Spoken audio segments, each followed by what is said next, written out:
बहुत ध्यान से सुनना, ये मकर संक्रांति की कथा है। पहले मिली कि नहीं मिली वो हम नहीं जानते, पर मकर संक्रांति का भाव को जान लीजिए महाराज कि क्यों महत्व है दान का, गुड़ और तिल्ली का, क्यों महत्व है सूर्य नारायण के पूजन का। मकर संक्रांति का पर्व है। ये कोई मकर संक्रांति ऐसी नहीं पड़ गई, किसी देवता का घर जला था तब जाकर दूसरे घर में प्रवेश किया था, तब मकर संक्रांति हुई थी।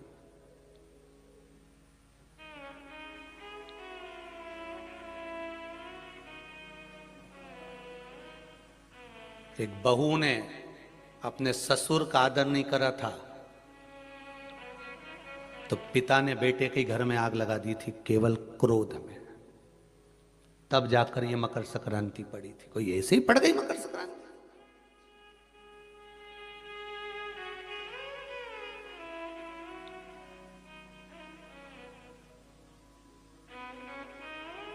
कह दिया आपने तो कि मकर संक्रांति का दान बड़ा प्रबल होता है, पर उस दान की महत्वता क्या है? हमारे शास्त्र क्या कर रहे हैं, हमारे पुराण क्या कर रहे हैं, हमारे वेद क्या कर रहे हैं? हम तो सुनते हुए आए भीष्म पितामह बाणों की सैया पर पड़े तो उत्तरायण सूर्य आने वाला था, इसलिए तब प्राण त्यागूंगा। मकर राशि में सूर्य प्रवेश करेगा तब मैं आनंद पाऊंगा, तब मैं दान करूंगा, पुण्य। तो आखिर दान की महत्वता इतनी प्रबल कैसे हो गई? वो तिल की महत्वता इतनी प्रबल कैसे हो गई? वो गुड़ की महत्वता इतनी प्रबल कैसे हो गई? कहीं हमारे यहाँ एक भी मैसेज में ये नहीं लिखा हुआ आया होगा कि शक्कर तिल्ली का दान करो, गुड़ तिल्ली का दान करो।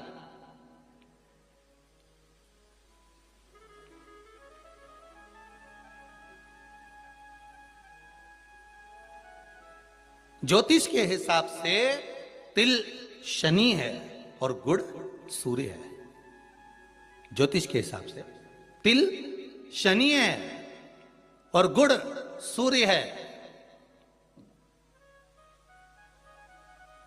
कोई साधारण सा भाव नहीं प्रगटा है महाराज जी। इस मकर संक्रांति पर केवल लोगों ने कह दिया कि पतंग उड़ा लो, तो कितनी अच्छी बात है, हिंदू धर्म में कम से कम एक दिन दिया, उड़ा लो जितनी मैंने उड़ाओ, पर एक ही दिन उड़ाना रहे और एक ही दिन काटना। बाकी के दिनों में ना तो किसी के बारे में उड़ाना और ना किसी की काटना।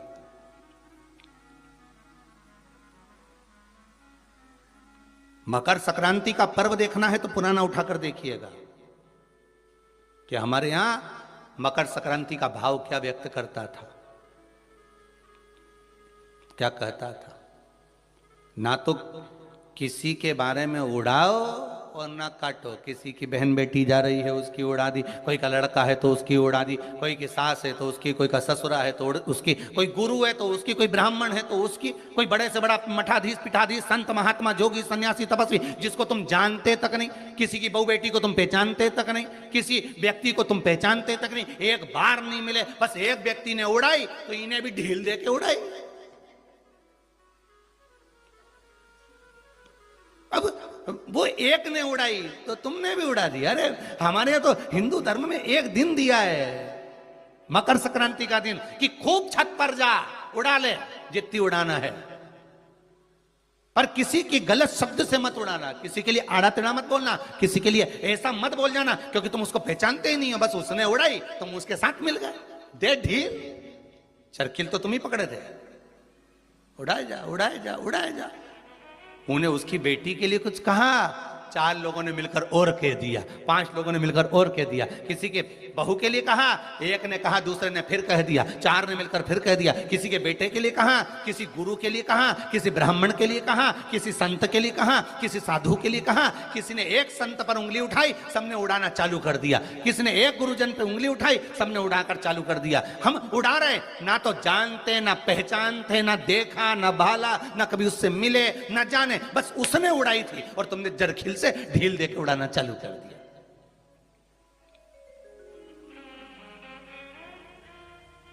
अरे कितना हमारी भारत की भूमि को पहचानो तो रे भाई।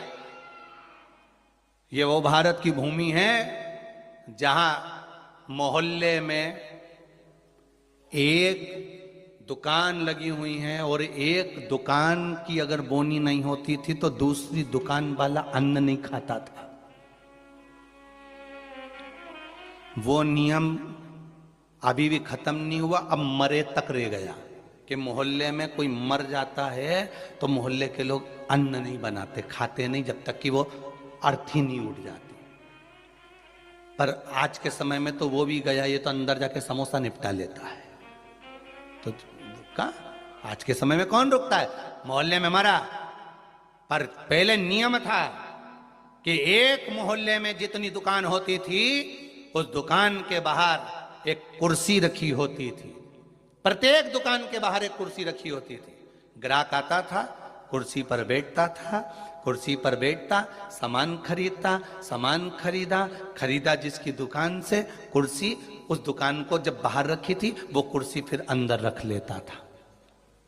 अब जिसकी दुकान में कुर्सी अंदर चली जाती थी उस दुकान पर अगर कोई सामान खरीदने आता था तो जो दुकान का मालिक है वो कहता था भैया ये सामान मेरे पास में नहीं है, सामने वाली दुकान पर है, वहां चले जाओ। सामान इसके पास रहता था पर नहीं देता था, क्योंकि इसको मालूम है कि मेरी बोनी हो गई है पर सामने वाले की बोनी नहीं हुई है, इसलिए वो कहता था सामने वाली दुकान पे मिल जाएगा, मेरे यहाँ नहीं है। जब वो सामने वाली दुकान पर जाता था, कुर्सी पर बैठता था, सामने वाला उस कुर्सी को उठाकर अंदर रख लेता था। फिर कोई उसकी दुकान पर जाता था, भैया ये सामान है क्या? तो क्या हमारे पास नहीं मिलेगा, वो तीसरी दुकान पर मिलेगा, उसकी यहाँ भेज देते थे कि वहां चले जा, वहां कुर्सी पर। क्यों? क्योंकि अगर हमारे लाइन में, हमारी पट्टी में, हमारे मोहल्ले में अगर किसी एक दुकानदार का अगर बोनी नहीं हुई, बिक्री नहीं हुई, तो फिर हमारा भोजन करना व्यर्थ है। ये हमारा हिंदू धर्म था, ये मेरी भारत भूमि का गौरव था। और एक आज का जमाना, जो मिल जाए जितना मिल जाए निपटा लो, फिर मौका मिले कि नहीं मिले। आज के जमाने में बस निपटाओ, अपन तो काटो, दे के काटो।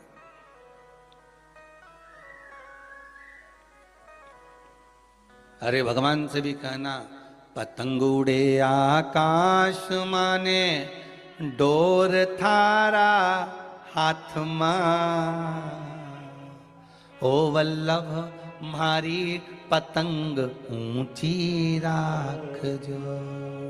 श्री जी बाबा मारी पतंग ऊंची राख जो, गोवर्धन बाबा मारी पतंग ऊंची राख, ओ भोले बाबा मारी पतंग ऊंची राख जो। भगवान से प्रार्थना करो।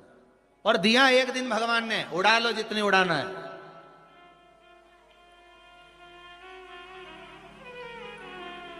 उड़ा लो।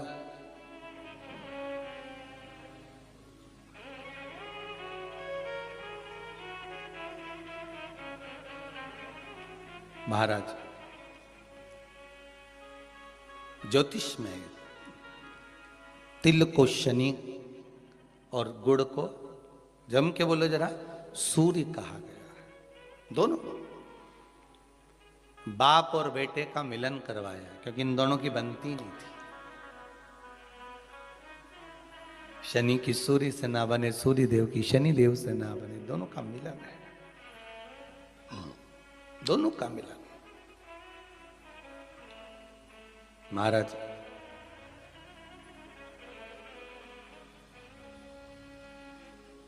शिव महापुराण की कथा में भाव वर्णन करते हुए मानसरोवर शिव पुराण का स्मरण करें।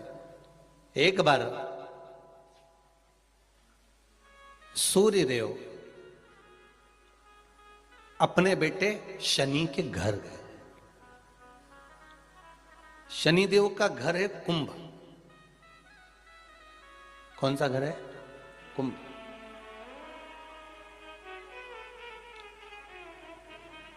एक सरल भाषा में लेना, घर में अगर ससुर आए, घर में घर का बुजुर्ग आए, बड़ा आए, तो उसका आदर होना चाहिए कि नहीं होना चाहिए। हमारी शिव महापुराण की कथा तो यहां तक कहती है कि आपकी उम्र से अगर कोई बड़ा आ रहा है तो आपको खड़े हो जाना चाहिए। यहां तक शास्त्र कह रहा है। कोई आदरणीय आ रहा है, कोई गुरुजन आ रहा है, कोई साधुजन, कोई सन्यासी, तपस्वी, साधक, उपासक, ब्राह्मण जन, घर के कोई बड़े, माता पिता, ताऊ ताई, चाचा चाची, जो घर के बड़े आ रहे हैं, अगर कोई वयो आ रहा है, कोई वृद्ध आ रहा है, अपने केवल घर के ही नहीं बाहर का भी अगर कोई बड़ा है, आदरणीय है, सत्कार वाला है, सम्मान वाला है, तो उठ के खड़े हो जाना चाहिए।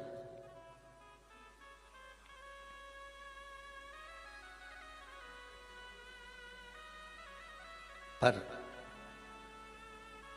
जिन शनि महाराज का विवाह चित्ररथ की कन्या के साथ हुआ था, वो चित्ररथ की कन्या तो ये विचार में पड़ी थी कि मैं स्वयं इतनी प्रबल और जिसका पति इतना प्रबल,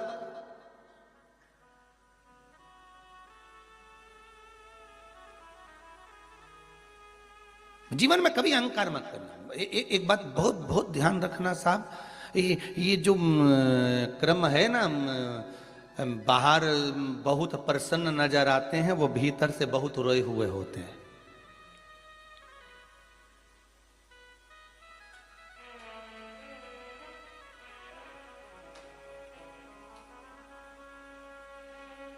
किसी ने पूछ लिया,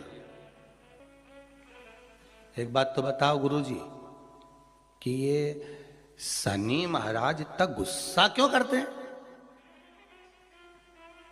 दुकान पे सेठ जी इतना गुस्सा क्यों करते हैं? रोज करते हैं क्या? जम के तो बोलो, रोज करते हैं सेठ जी दुकान पे गुस्सा? जितने लोग आस्था पर कथा सुन रहे हो, मोबाइल पर सुन रहे हो, बड़े ध्यान से सुनना।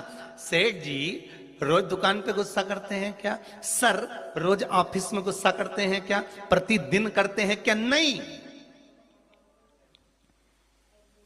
कभी कभी सेठ जी को गुस्सा आता है, कभी कभी जो सर हैं उनको गुस्सा आता है, कभी कभी आता है,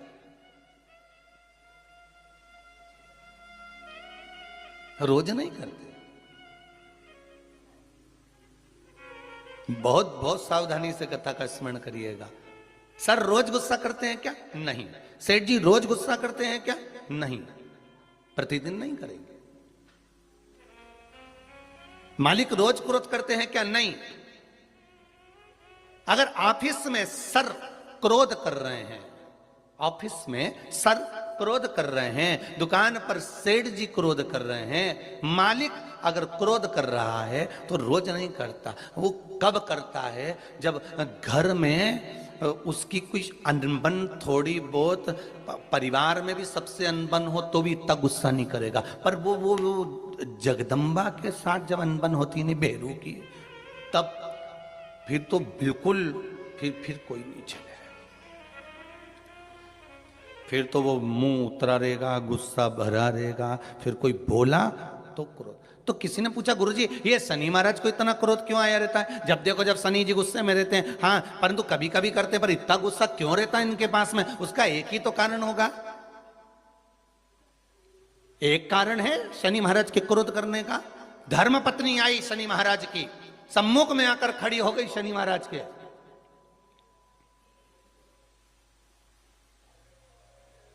और अपने कार्य में शनि महाराज लगे रहे। माना आप व्हाट्सएप चलाओ, पर घरवाली खड़ी है तो थोड़ा सावधानी से एक बार मुंह से बात तो कर लो।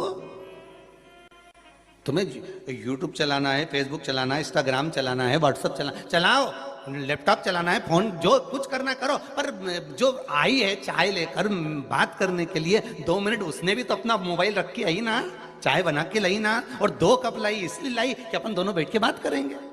तो शनि महाराज जी की धर्म पत्नी भी ये सोच के आई थी कि मेरे प्रभु के पास में बैठकर मैं थोड़ी चर्चा करूं, मैं थोड़ी बात करूं, पर ये तो देखे ही नहीं लगा। आ गया क्रोध,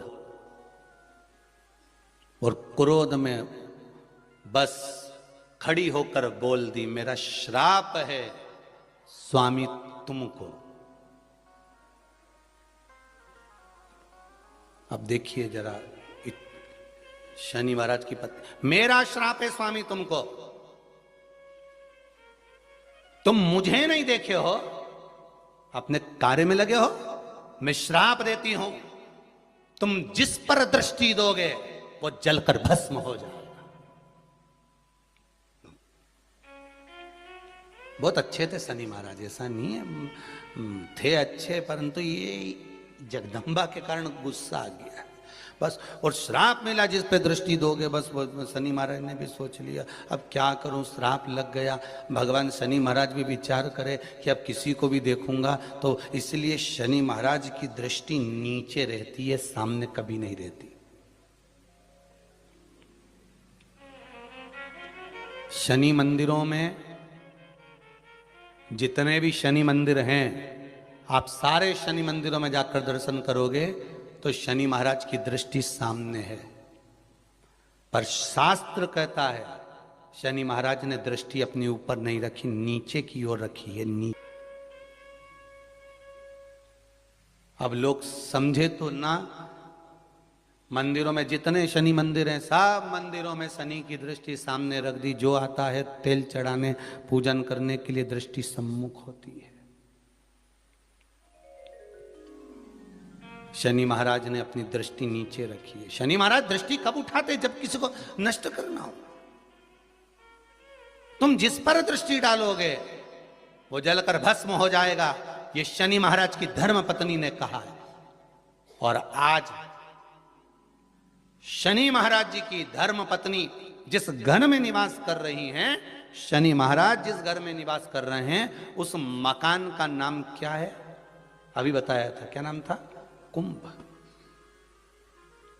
अपने भी मकान का नाम होता है ना, कोई ने पितृ कृपा लिख देता है, कोई गुरु कृपा लिख देता है, कोई देव कृपा लिख देता है, कोई लक्ष्मी कृपा लिख देता है, कोई अपने पिताजी का नाम से लिख देता है। मकान का नाम लोग रख देते हैं, ये हमारे मकान का नाम। तो शनि महाराज के घर का नाम था कुंभ।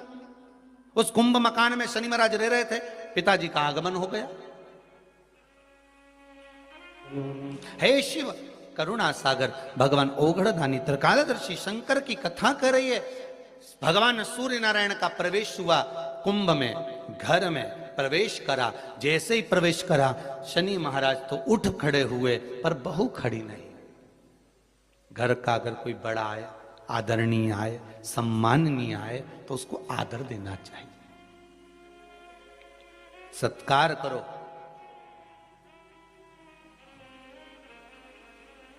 तेरा ही दिया मैंने खाया पिया है, तेरा शुक्रिया है, तेरा शुक्रिया। मुझे भोले बाबा ने बहुत दे दिया है, तेरा शुक्रिया है, तेरा शुक्रिया है। थोड़ा सा आदर करो। अच्छा, दोनों में विचार बड़े विचित्र होते हैं। बहू सोचती है मैं सास को सुधार दूं, और सास सोचती है, जम के बोलो, बहू को सुधार। और सुधरती दोनों ही नहीं है। धीरे धीरे करके सिधर जाती है, पर सुधर नहीं पाती। और कितना सुंदर भाव कहा है महाराज, अपन अपने आप को तो सुधार नहीं रहे, सब कुछ सुधार रहे। हमारे घर में शांति नहीं है गुरुजी, बहुत तकलीफ है गुरुजी। फिर गए किसी के पास में, उन्होंने कहा चलो हाथ दिखाओ, लाओ जरा तुम्हारा ग्रह दशा देखते हैं। फिर किसी को बुलाया, कोई वास्तु शास्त्री बाबू आ गए, किसी ने मकान देखा, कह दिया घर बदलो, घर ठीक नहीं है, इसमें कुछ ऐसी चीज है कि तुम बर्बाद हो जाओगे। अब तुमने क्या करा? किसी के कहने पे जम के बोलो जरा, बदला कि नहीं बदला? जब इतनी बड़ी बात कह दी तो भाई घर बदल लो। ठीक है, अब वो घर बदल के किराए का मकान में चले गए, और किराए के मकान में 20,000 रुपए महीना लगना चालू हो गया। अभी तक वो लग नहीं रहा था ना। अब 20,000 रुपए महीना किराए के मकान में लगना चालू हुआ, और जो 20,000 रुपये लगना चालू हुआ थोड़े दिन तक तो थोड़ा लगा कि हाँ थोड़ी शांति है, 2 महीना 4 महीना 6 महीना ऐसा लगा, खूब शांति आ गई। महाराज बिल्कुल सही किया था, एकदम बढ़िया बोला था। अच्छा वो अपने घर छोड़ दिया। और 2-4 महीने जब 20,000 रुपये देने फिर जो झगड़ा चालू हुआ, मकान मालिक बोला 20,000 गैस की टंकी, बच्चों की फीस। फिर जो जैसे कल कथा में था ना, गौरी कुंड पे उफान, गंगा जी का जल, बस वैसा उफान जो आया, अब फिर किसी की आ गई। महाराज शांति नहीं बिल्कुल भी, बड़े दुखी हो गए। घर में रत्ती सारा सुखे पर शांति नहीं है, बिल्कुल नहीं है। फिर किसी ने कहा एक काम करो, थोड़े दिन के लिए तुम ये वाला नेकलेस पहन लो, थोड़े दिन के लिए तुम ये धारण कर लो, थोड़े दिन के लिए ये वाले कलर के कपड़े पहनो। ये जब गुरुवार आए तो पीला पहनना, बुधवार आए तो ये कलर का पहनना, काला पहन लेना, ये पहन लेना, वो पहनना। फिर लिबास बदला। अभी क्या बदला था? घर। अब क्या बदला है? लिबास।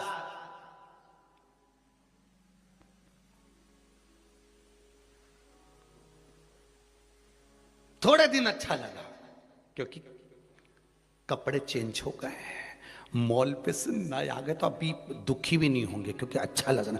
फिर 4-6 महीने निकले, 8 महीने, 1 साल निकला। उसके बाद फिर किसी बात बड़े दुखी हो गए, बड़ी तकलीफ है। क्या हुआ? क्या? बस पूछो ही मत, व्यापार में भी बड़ी तकलीफ है, घर में भी है। फिर किसी ने कह दिया तुम्हारे रिश्तेदार तुम पे कुछ करवा रहे हैं। फिर तुम्हारे रिश्तेदार कर रहे हैं। अब क्या करा इसने? रिश्तेदारी छोड़ दी, क्योंकि महाराज जी ने कहा था रिश्तेदार करवा, रिश्तेदारी छोड़ दी। अब अभी क्या बदला था? सबसे पहले जम के बोलते जाओ, घर बदला, फिर लिबास बदला, फिर रिश्ते बदल दिए। अब थोड़े दिन किसी से फोन पे बात नहीं हो रही, किसी से बातचीत बंद हो गई। अब ऐसा लग रहा है वही करा रही थी, अब तो अच्छे, हमारी तबीयत भी अच्छी हो गई। अब 2, 4, 8, 15 दिन, 1-2 महीना, 4 महीना, 6 महीने अच्छे रहे, फिर मालूम पड़े तकलीफ आ गई। फिर किसी ने कह दिया, किसी क्या कह, क्या हुआ? वो तुम्हारा जो सहेली है ना और वो दोस्त है ना तुम्हारा, बहुत वही सब कुछ कर रहा है। अब बचा कुछ दोस्त बचे थे, सहेली बची थी, तो पहले क्या बदला? घर। फिर क्या बदला? लिबास। फिर क्या बदला? रिश्तेदार। अब क्या बदल रहे हो? एक दोस्त छोड़ा, एक सहेली छोड़ी, दूसरी बना ली। पर शिव महापुराण की कथा कर रही है, जब सब कुछ बदल के देख लो और कुछ बदलने के लिए ना बचे, तो अपने पुराने घर में रहकर अपने आप को बदल कर देख लेना, सब बदला हुआ नजर आ जाएगा। हम खुद को नहीं बदल पा रहे हैं, बाकी के हमने सब कुछ बदल दिया।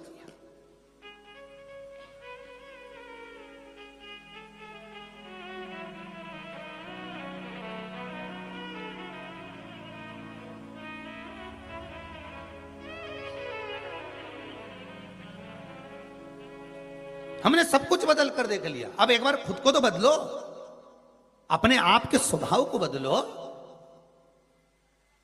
बहू कर रही है मैं सास को बदल दूंगी, सास कहती मैं बहू को बदल दूंगी। अपने आप को तो बदलो, तुम दूसरे को मत बदलो। ना घर बदलने की जरूरत पड़ेगी, ना लिबास बदलने की जरूरत पड़ेगी, ना रिश्तेदार बदलने की जरूरत पड़ेगी, ना दोस्त बदलने की जरूरत पड़ेगी। खुद का नेचर बदल कर देखिए, खुद का स्वभाव बदल कर देखिए, खुद को बदल कर देखिए, आपको सब बदला हुआ नजर आने लगेगा। हम सबको बदलना चाहते हैं, अपने आप को नहीं। और अपने आप को बदलने का समय आता है तो कहते मैं तो जैसी हूं वैसी रहूंगी। बदलना तुमको पड़ेगा, सास कहती है। बहू तुझे बदलना पड़ेगा। बहू कहती है तो मैं भी जैसी रहती थी वैसी रहूंगी, डोकरी बदले तो बदल, नहीं तो अपन तो ये मायके चले। अब दोनों नहीं बदल रही। अब ये दोनों तो नहीं बदल रही, पर वो भेरू बेचारा मंदिर का घंटा हो गया। इधर से मम्मी चिल्लाए, घंटा बजा के चल जाए, इधर से पत्नी चिल्लाए, वो भी बजा दे, बीच में लटक रहा बेचारा। और घंटा भी इतना भारी होता है कि हवा में भी हिलता ही नहीं है, तो वो भेरू बेचारा न हिल सकता है, बस लटका हुआ है। तुम्हारी मर्जी पड़े जब आके बजा के चले जाओ। माँ का पक्ष ले तो पत्नी के, तुम तो अपनी माता के गुलाम बने हुए हो। और अगर ये पत्नी का पक्ष ले तो मां कहती है तू तो जोरी का गुलाम बना हुआ है, बेचारा बीच में लटका हुआ है। बीच में किसके लिए बोले, क्या बोले?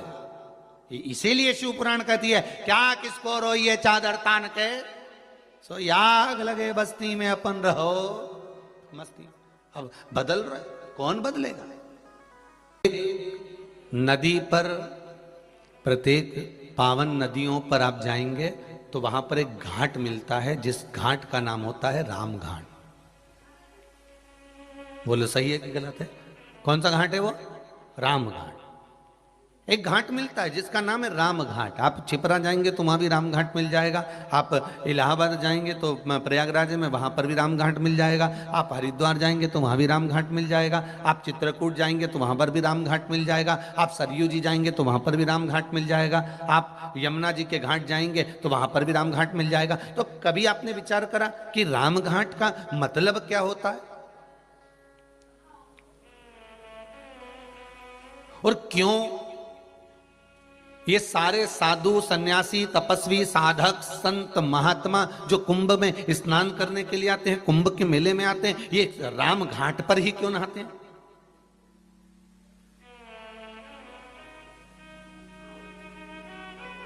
कभी मन में विचार करिएगा कि राम घाट क्यों?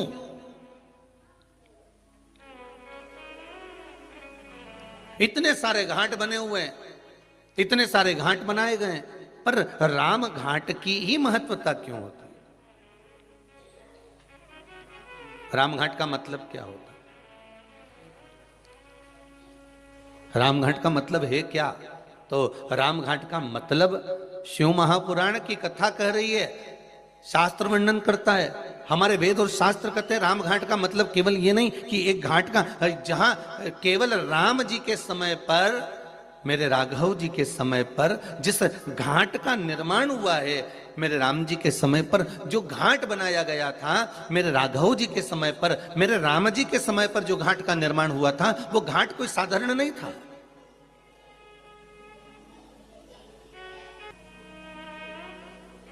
पूर्व में जितने घाट बने हैं, पूर्व में जितने घाटों का निर्माण हुआ है, उसके आगे भी उसके पीछे भी, तो जितने घाट बने, मेरे राघव जी के पहले भी, राघव जी के बाद भी जितने घाट बने, सारे घाटों में महाराज सारे घाट अलग अलग बनाए जाते थे। ब्राह्मण के लिए ये वाला घाट है, क्षत्रिय के लिए ये वाला घाट है, वैश्य के लिए ये वाला घाट है, शूद्र के लिए ये वाला घाट है, अन्य जीव यहाँ घाट पर जाएंगे महाराज, पशु इस घाट पर जाएंगे, पक्षी इस घाट पर जाएंगे।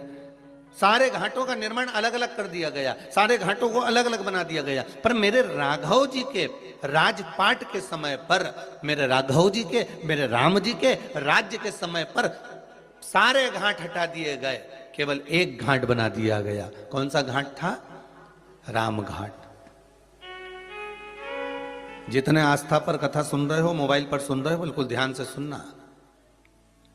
मेरे राम जी के समय पर सारे, ना ब्राह्मणों के लिए, ना क्षत्रिय के लिए, ना वैश्य के लिए, ना शूद्र के लिए कोई घाट अलग नहीं, कि पशु के लिए कि पक्षी के लिए कोई घाट अलग नहीं।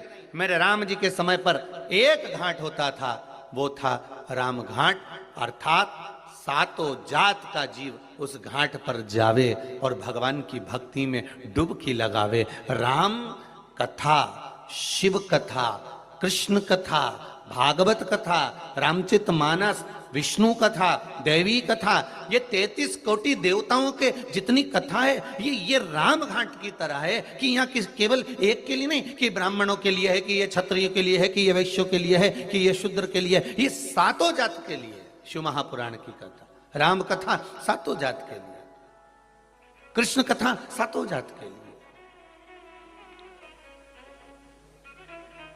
जितनी नदियों पर, पवित्र नदियों पर जाइए, एक घाट जरूर मिलेगा, राम घाट। राम घाट की महत्वता कि जहां सब कोई चले जाए, सबका स्नान हो जाए, सब आनंद में वहां पर पहुंचे महाराज।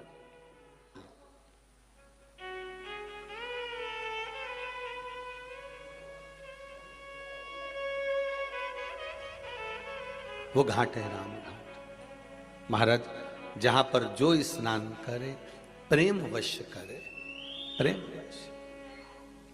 हम ज्यादा अगर कुछ ज्ञान ना हो ना तो भगवान के भजन में डूबे रहो। हम नहीं जानते ना पोथी ना पुराण, हमें नहीं मालूम कि कब क्या है। हम तो इतना जानते हैं कि भगवान का भजन कर लो और इन दोनों हाथों से दान कर लो और भगवान की कथा को श्रवण कर लो, नयनों से भगवान का दर्शन दीदार कर लो, इस जिह्वा से भगवती स्मरण कर लो।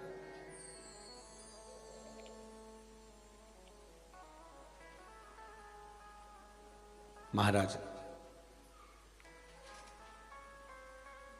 एक बार नामदेव जी महाराज जी से पूछ लिया था। संत श्री नामदेव जी महाराज जी से किसी ने पूछा, गुरुजी ये बताओ कि तुम कहते हो कि भगवान का भजन करो, भगवान का भजन करो, भगवान का स्मरण करो, भगवान का भजन करो, स्मरण करो, भगवान का नाम लो, पर भगवान तो हमको कभी दिखता ही नहीं है। भगवान भी तो नजर आना चाहिए कि भगवान है कहां आखिर। नामदेव जी ने कहा अपने चेले से, जा एक जरा लोटा भर लिया और थोड़ा एक कटोरी में नमक लिया। अब चेला गया, एक लोटा भर पानी भर लाया और एक कटोरी में नमक लिया है। नामदेव जी महाराज ने कहा नमक इसमें डाल दे और चम्मच से हिला दे उसको, और नामदेव जी के कहने से पानी में डाल दिया, हिला दिया। अब नामदेव जी महाराज बोले, ये बता इसमें नमक कहीं दिख रहा है? अरे गुरुजी आप भी ऐसी बात करते हो, कटोरी भर के नमक डाला तो था जब दिख रहा था। पानी में दिख रहा है क्या कि नहीं? अब पानी में नजर नहीं आ रहा ना, तो अब एक काम कर, चक्के बता कि नमक है कि नहीं। उसने पानी को मुख में लिया तो कहे गुरुजी इसमें तो नमक है। पानी में नमक नहीं दिख रहा है पर चखोगे तो नमक का स्वाद आएगा। अब गुरुजी ने कहा काम कर, इसको पानी में उकाल, इस पानी को गर्म कर ले, उकाल ले। और पानी को जो उकालना चालू करा, गर्म करना चालू करा, वो पानी धीरे धीरे धीरे धीरे भाप बनकर उड़ गया और पूरे भगोने में, पूरी कढ़ैया में सफेद सफेद छोटे छोटे नमक के दाने रह गए। गुरुजी ने कहा अब क्या दिख रहा है? तो क्या गुरुजी नमक के छोटे छोटे कण है। गुरुजी बोले बस नामदेव जी कहते हैं परमात्मा है, परमात्मा है और इस शरीर में घुला हुआ है। परमात्मा इस मानव की देह में घुला हुआ है। परमात्मा इसलिए कहते हैं आत्मा ही परमात्मा है। अरे कितना सुंदर कहा। किसी को झूठ बोलकर और किसी के साथ में छल कर कर किसी को धोखा देकर, ये मत समझना कि ये मूर्ख है। किसी के साथ झूठ बोलकर, किसी के साथ छल कर कर, किसी को धोखा देकर, ये मत सोचना कि ये मूर्ख है, ये पागल है, इसमें अक्ल नहीं है। अरे भाई वो मूर्ख नहीं है, ये विचार करना कि ये किसी को धोखा दो और किसी का झूठ बोलो उसके सामने और छल करो, धोखा दो, तो ये मत सोचो कि ये मूर्ख है, समझता ही नहीं है। बल्कि ये सोचो कि उसने विश्वास कितना करा होगा आपके ऊपर कि सर्वस्व आप पर छोड़ रखा था, सर्वस्व छोड़ रखा था। वो मूर्ख नहीं है, उसका विश्वास है। जहां आदर नहीं, सम्मान नहीं, सत्कार नहीं, मदन दौलत का आग लगा दी, कुंभ जल गया। जैसे कुंभ जला, शनि महाराज की आंख से जल बहने लगा। शनि महाराज की आंख से जल, नैनों से जल बह रहा। धामनी आई,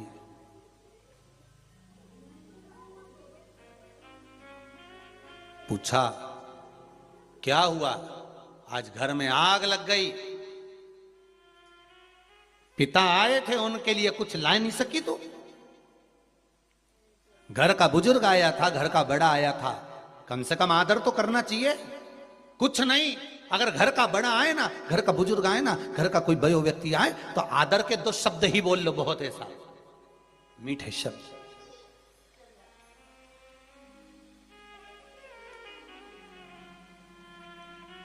जोधपुर की सरदारपुरा की कथा जब हुई थी तो उस कथा में कहा था जोधपुर में कि अगर कुछ नहीं दे सकते किसी को, मकर संक्रांति पर आपके पास में देने के लिए अगर चावल नहीं है, खिचड़ी नहीं है, लड्डू नहीं है, गुड़ नहीं है, तिल नहीं है, 1 रुपया भी दान करने के लिए अगर आपके पास में नहीं है, तो हमने उस सरदारपुरा की कथा में सत्संग भवन में कहा था, कुछ भी नहीं आपके पास में तो आपकी वाणी तो है ना, प्रेम के बोल बोल लीजिए, राम नाम, कृष्ण नाम, शिव नाम का दान दे दीजिए, श्री शिवाय नमस्तुभ्यम, ये दान दो। नहीं है आपके पास कुछ दान करने के लिए, आप श्री शिवाय नमस्तुभ्यम दान करो। और अगर भगवान ने दिया है आपको थोड़ा बहुत धन, अगर भगवान ने आपको दिया है तो सत्कर्म में लगाने का प्रयास करिए, लगाओ उसको, वो गलत जगह पर लगे उससे अच्छी जगह लगा। और अगर कुछ नहीं है तो मुख से बोलते चलो, श्री शिवाय नमस्तुभ्यम, श्री शिवाय नमस्तुभ्यम। आज मकर संक्रांति है, सभी लोग इस मंत्र का दान आप भी करो और हम भी करें, साथ में मिलकर बोलें, श्री शिवाय नमस्तुभ्यम, श्री शिवाय नमस्तुभ्यम, श्री शिवाय नमस्तुभ्यम, श्री शिवाय नमस्तुभ्यम। कुबेरेश्वर बाबा की इस पावन धरा से ऑनलाइन जितने लोग शिव महापुराण की कथा को सुन रहे हैं, यही विचार करना कि कुबेरेश्वर बाबा के इस पावन प्रांगण में जो कुबेर भंडारी की ये भूमि है, उसमें जो कूप है, यही समझना कि उस पवित्र कूप का आप स्नान कर रहे हो। एक बार फिर मुख से बोलो, श्री शिवाय नमस्तुभ्यम, श्री शिवाय नमस्तुभ्यम। अब तो ये भाव रखो कि हमने पवित्र कूप में, कुबेरेश्वर धाम के इस पावन धरा पर जो कूप है बाबा का, हमने उसमें स्नान कर लिया।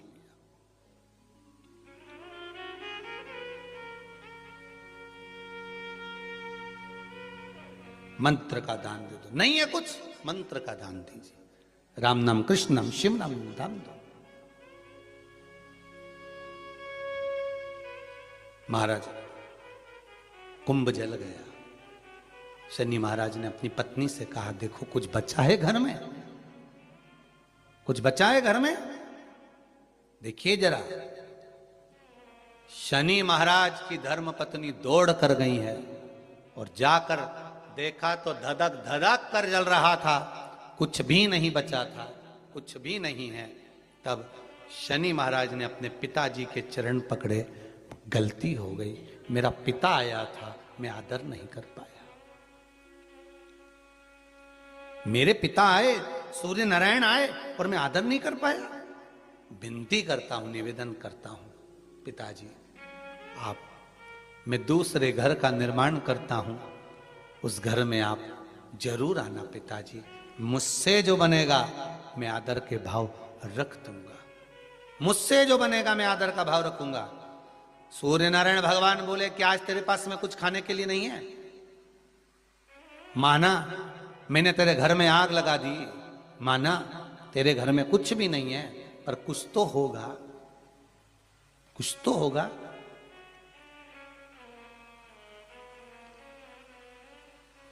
अंदर गई चित्ररथ की पुत्री, दौड़ कर गई शनि महाराज की धर्म पत्नी, थोड़ा सा तिल और गुड़ रखा हुआ था, तिल और गुड़ लेके आई, भगवान को देने लगी। सूर्य नारायण भगवान ने कहा, तेरे घर को आग मैंने लगाई है, इस तिल और गुड़ को तो मैं उस दिन लूंगा जिस दिन तू नए घर में प्रवेश करेगा, और मैं स्वयं तेरे उस घर में आऊंगा, आदर देखूंगा, तब तुझे देखकर जाऊंगा। भगवान ने, शनि महाराज ने नया घर बनाया जिसका नाम था मकर। आग लगाई मकर में। भगवान शनि महाराज ने बार बार अपने पिताजी को आदर कर कर कहा, पिताजी पधारो, पिताजी पधारो। पिताजी कहते हैं, जब उत्तरायण भाव में भ्रमण करते हुआ आऊंगा, सब देवताओं के घरों में प्रवेश करते करते आऊंगा, तब शनि तेरे घर में भी प्रवेश करूंगा। तब मकर में प्रवेश किया तो शनि महाराज की पत्नियां दौड़कर तिल गुड़ से अपने पिता का आदर करने लगी।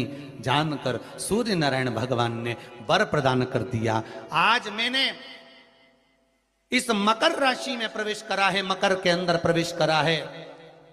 जो मुझे गुड़ और तिल्ली का दान देगा, सूर्य को अर्घ देगा, सूर्य का स्मरण करेगा, मेरा स्मरण करने वाला कभी खाली नहीं रहेगा। जैसे शनि को नया भवन दिया, जो मुझे आनंद से स्मरण करेगा, आज के दिन जो दान पुण्य भजन कीर्तन स्मरण करता है, पुराण और वेद को श्रवण करता है, मेरी पावन चरित्र को सुनेगा, उसको भी मैं नूतन नूतन भाव प्रदान करता रहूंगा। नूतन भाव इसलिए होती है मकर संक्रांति और तिल और गुड़ का दान। मैं धन्यवाद दूंगा सभी श्रोता भाई बहनों को जिन्होंने गौ माता के लिए गुड़ के दान के लिए शुल्क जमा कर कर यहाँ पर मैसेज किया, उसके लिए भी धन्यवाद है। जो शिव मंदिर के लिए दान दे रहे हैं, सिद्धता है। भगवान सूर्य नारायण कर रहे हैं, भगवान भास्कर देव कर रहे हैं। सुनो शनि, तुम नए घर में प्रवेश करे हो, इसलिए तुम्हारे घर में मैंने प्रवेश करा है। जो मुझे तिल का और गुड़ का भाव देगा, दान पुण्य स्मरण करेगा, मकर राशि के अंतर्गत मैं प्रवेश करा हूं, तुम्हारे घर में संपदा की वृद्धि होगी। दान धर्म पुण्य संकीर्तन स्मरण ये कभी घटता नहीं। और आप सभी को मकर संक्रांति के पावन अवसर पर बहुत बहुत बधाई देते हुए भाव प्रकट कर रहे हैं कि कम से कम आपने मकर संक्रांति की कथा को श्रवण तो करा, जनमानस तक ये कथा पहुंची तो सही। और मुझे विश्वास है कि ये कथा केवल आप सुने यहीं तक मत रहने देना, इस कथा को जन जन तक पहुंचा दो, जन जन तक भेजिए इस कथा को कि मकर संक्रांति पर क्यों गुड़ और तिल का दान होता है, किस लिए होता है। माता पिता का आदर कराए, इसलिए आज भी कुछ चीजें घर के बुजुर्गों को दी जाती है, बड़ों को दी जाती है, छोटों को नहीं, बड़ों को देते। जब मकर राशि में सूर्य प्रवेश करे, कल मकर संक्रांति के दिन उत्तरायण जब सूर्य के भाव प्रवेश करे, महाराज दोपहर में 2:30-3 बजे के करीब में प्रवेश कर जाएगा, इतनी बजे तो प्रयास करना, थोड़ी सी काली तिल्ली लेना महाराज जी, उसमें एक बमूल का कांटा लेना, काली तिल बमूल का कांटा और किसी भी वृक्ष की 5 पत्तियां लेना महाराज, उसको लेकर अपने दुकान में व्यापार में या जिसको औषधि ना लग रही हो, जिसका स्वास्थ्य गड़बड़ हो रहा महाराज, उसका स्पर्श कराकर या 21 बार उस पर से उतार कर, और उतारना क्या नाम लेकर है, अवधूतेश्वर महादेव। कौन सा महादेव है, जम के बोलो जरा, अवधूतेश्वर महादेव। शिव जी का एक अवतार हुआ था, अवधूत रूप शंकर का। शंकर भगवान के उस क्रोध को, भगवान शिव के उस क्रोध को ब्रह्मा जी ने घोड़े का रूप दे दिया था और घोड़े को समुद्र में डाल दिया था।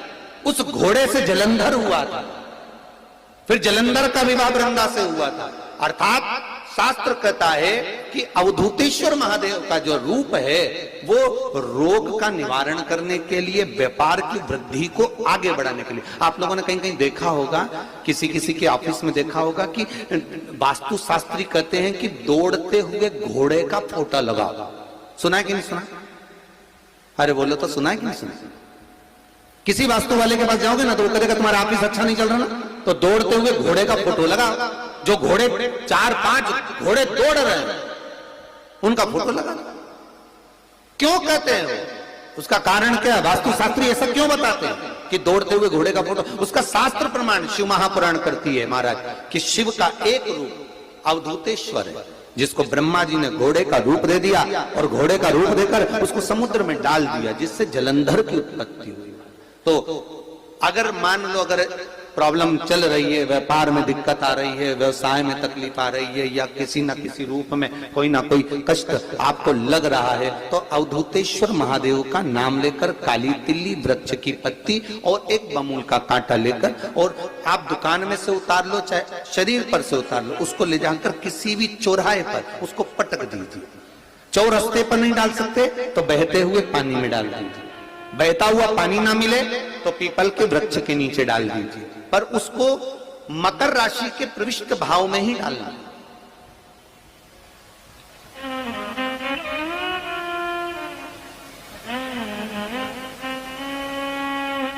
प्रविष्ट भाव। हमारे हिंदू धर्म में जितने भी त्योहार आते हैं ना, ये त्योहार कोई साधारण नहीं होते। हमारे हिंदू धर्म में जितने भी त्योहार हैं, ये कुछ ना कुछ हमें सुख का भान कराते हैं। एक भी त्योहार ऐसा नहीं है हिंदू धर्म का जो कि खाली जाए, बस हम उससे दूर रहते हैं, हमें आता नहीं है, बस एक साधारण भाव में हमने त्योहार मना लिया, पर उसका महत्व हम समझते, उसको जाने कि उसकी महत्वता क्या।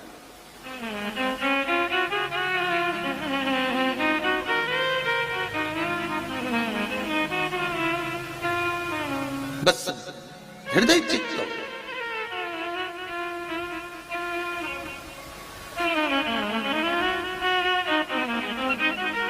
कोई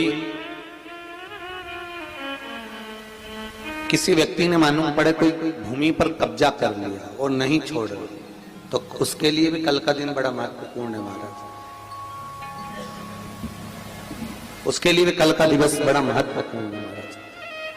मान लो अगर कोई कब्जा कर लिया हो और वो प्लाट या कोई दुकान, कोई व्यापार की स्थान नहीं छोड़ रहा, तो उसके लिए भी कल का दिन शास्त्र कहता है महाराज जी, शमी पत्र की 5 पत्तियां।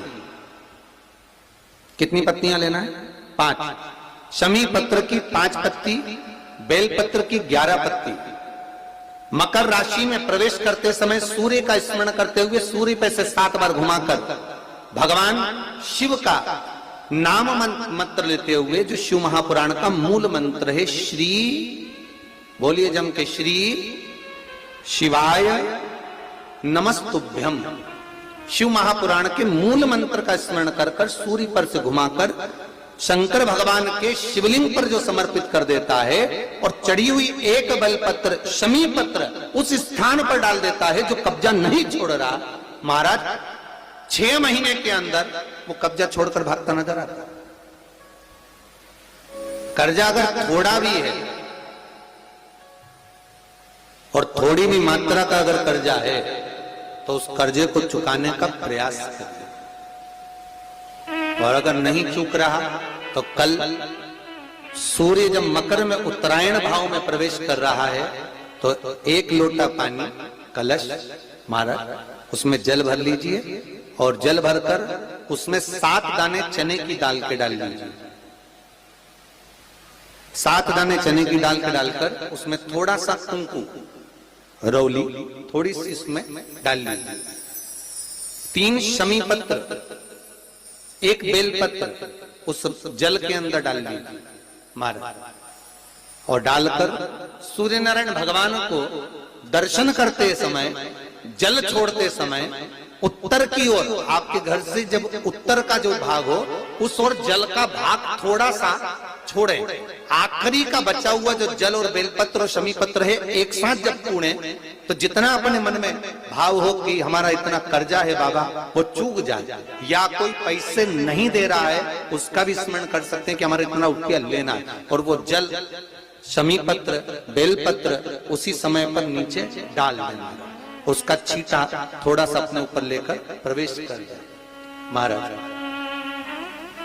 ज्यादा से ज्यादा 5 महीने 6 महीने कहीं ना कहीं बाबा ऐसी कृपा कर देता है, कोई सहयोग, कोई धन, कोई संपदा, कोई व्यापार ऐसा बना देता है कि पैसा हाथ में आता है और कर्जा चूक जाता है। ये बाबा ही। और एक बात का याद रखना, हमें किसी से लेकर नहीं देना कर्जा, भगवान से ये निवेदन करना है हमको कि बाबा हमको ऐसा व्यापार दे, ऐसा धन हमारा खुद का दे, जिससे हम अपने पैसे से कर्जा चुका। मालूम पड़े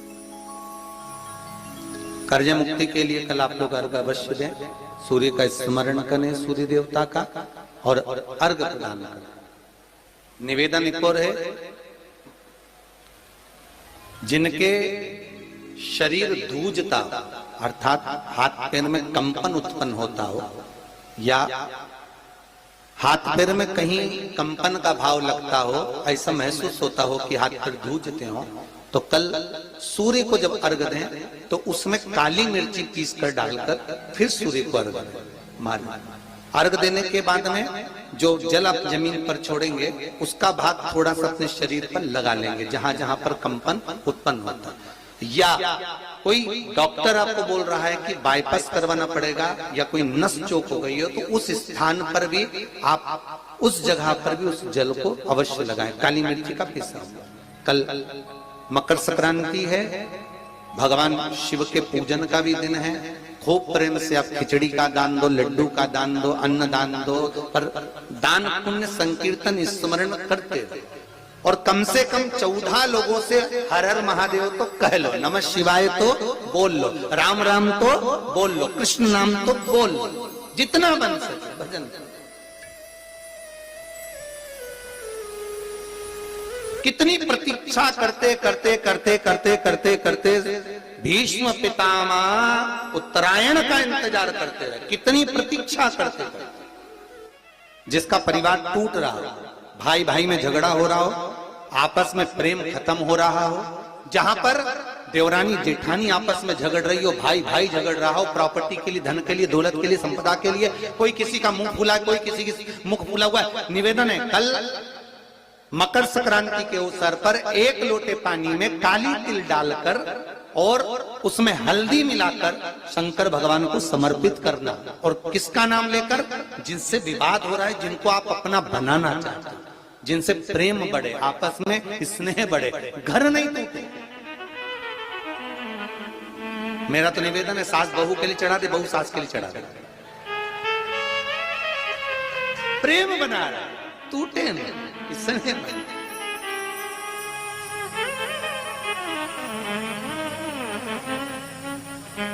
ये आपस का जो प्रेम है ये टूटना नहीं चाहिए। कल मकर संक्रांति के अवसर पर ये करिए। कहते हैं मकर संक्रांति है, जिस समय पर कल सूर्य उत्तरायण आ जाए, और पहले दिन उत्तरायण के दिन ही जब संध्या का समय होता है, शाम का समय होता है, महाराज संध्या का जो समय होता है शाम का, अगर कोई बच्चा पलंग पर बाथरूम करता हो, गंदगी करता हो, सारी औषधि कर ली, दवाई कर ली, और या बच्चा रात्रि को उठकर चिड़चिड़ करता हो या रोता हो रात भर, महाराज उसके लिए, या माता के स्तनों में बच्चे को पिलाने के लिए दूध ना आता हो उसके लिए, या बच्चा रुदन करता हो, या बच्चा गंदगी करता हो, उसके लिए कल शाम के समय पर, प्रथम दिन में जब भगवान उत्तरायण आ रहे हैं मकर राशि के अंतर्गत, तो शाम के समय पर मकर संक्रांति के दिन गुड़ को पानी में मिलाकर शिवजी पर लेपन कर दो, उसी हाथ को बच्चे को मंदिर के बाहर चटा दो महाराज, फिर वो पलंग पर कभी गंदगी नहीं करेगा महाराज। जिस नारी का स्तन में दूध नहीं आता हो बच्चों को पिलाने के लिए, उसको भी अगर चटा दिया जाए तो स्तन में दूध आना प्रारंभ हो जाए महाराज। जो बच्चा रात्रि को रोता हो, जाग जाता हो, उसको भी अगर वो हाथ चटा दिया जाए तो वो काम करता है महाराज। ये कल के दिन करके देखना, बाद में बताना जरूर हो। शुगर वाले जीव, जिनकी शुगर ऊंची नीची हो रही हो, ज्यादा शुगर की परेशानी आ रही हो और इंजेक्शन लेना पड़ रहा हो, उनके लिए निवेदन है, काली तिल्ली कल के लिए है ये खास तौर से, बाकी के शुगर के लिए तो उपाय और बाद में बता देंगे, पर कल के लिए जो करना चाह रहे हैं, जिनकी शुगर लेवल में नहीं आ रही है, काली तिल्ली शंकर भगवान के शिवलिंग पर समर्पित कर दो, और उस काली तिल्ली को जब शिव जी पर चढ़ाएं तो महाराज हाटकेश्वर महादेव का नाम लेना है। कौन से महादेव? हाटकेश्वर महादेव का नाम लेना है, और शंकर भगवान पर काली तिल्ली चढ़ाते जाना है। उसमें कंकर नहीं हो, सफेद तिल्ली का एक भी दाना नहीं हो, इसका ध्यान रखिएगा। उस काली तिल्ली को चढ़ा दीजिए, हाटकेश्वर महादेव का स्मरण कर कर, किसी को जल ना चढ़ाने देना उस समय पर जब आप शंकर जी को चढ़ाएं, और भगवान शंकर की हाटकेश्वर महादेव का स्मरण कर कर 108 रुद्राक्ष से मनके से माला जप लो, वहीं शंकर चढ़ी रहने देना तिल्ली। उसी तिल्ली को वापिस कटोरी में उठा कर लिया, 3 दिन तक लगातार उसको थोड़ा थोड़ा कर कर सुबह के समय खाली पेट खाइए, शुगर लेवल पर आ जाएगी महाराज। आपकी शुगर हाई ऊंची नीची नहीं जाएगी। हट कृष्ण महादेव का स्मरण।